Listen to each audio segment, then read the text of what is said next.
sou professor de Direito da USP, né? Mas eu sou formado em Direito e também em Língua Japonesa. Então, a razão pela qual que eu vou falar hoje não está muito distante, né, da minha formação. Claro que eu sou doutor em Direito, né, eu sou doutor em Línguas, mas eu procurarei eventualmente responder as perguntas que surgem no auditório e no curso. Como o professor vai tirar para poder apresentar, entre outras coisas, eu cuido dessa questão de informação e apoio aos trabalhadores brasileiros do Japão, né? Eu acredito que todos já devem, pelo menos, ter ouvido falar que esse fenômeno começou há uns 22, 25 anos atrás e que chegou a ter, em dezembro de 2007, cerca de 317 mil brasileiros residentes no Japão. Depois veio a crise, isso foi diminuindo. Hoje fala-se que tem um pouco mais de 180 mil brasileiros residentes no Japão. Mas 180 mil é um número bastante razoável. Então, se toda essa gente estivesse num lugar só, o problema seria maior. Mas está espalhado em diversos quadrantes do Japão, sendo que dois focos importantes. Um ao norte de Tóquio, região de Kuma, Tochigi, Nagano, Ibaraki, etc. E o outro na região de Tokai, que é Aichi, Shizuoka, Gifu, Mie, assim por diante. Bom, mas esse então é um assunto da minha preferência, mas hoje não vou falar sobre isso.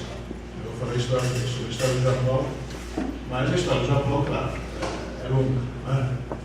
Enquanto nós temos apenas 500 e poucos anos de história, o Japão tem, pelo menos registrado, né, uns 1.500 anos. A mitologia japonesa fala em 2.670 anos, mas isso não está comprovado.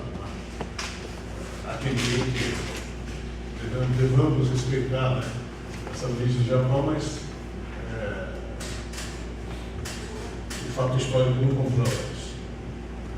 Bem, eu vou falar a partir, digamos, do século XVI, que é mais ou menos o que empata com a nossa história, né?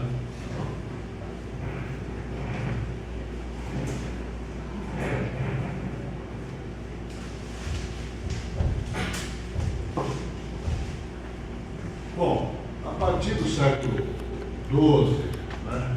Quer dizer, até o século VI, VII, até o século X, assim, o Japão esteve relativamente calmo.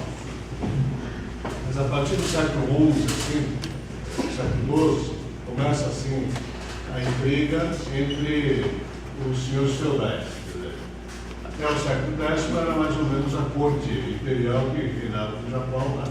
Governava o Japão, mas a partir do século XI então começa a intriga, né, entre os senhores feudais, e aí no século XII surge o governo de Ashikaga, né, primeiro shogun Ashikaga, que dura aí os 13 gerações, mas novamente com o enfraquecimento por volta do século XV, então o governo Ashikaga não tem mais controle da situação.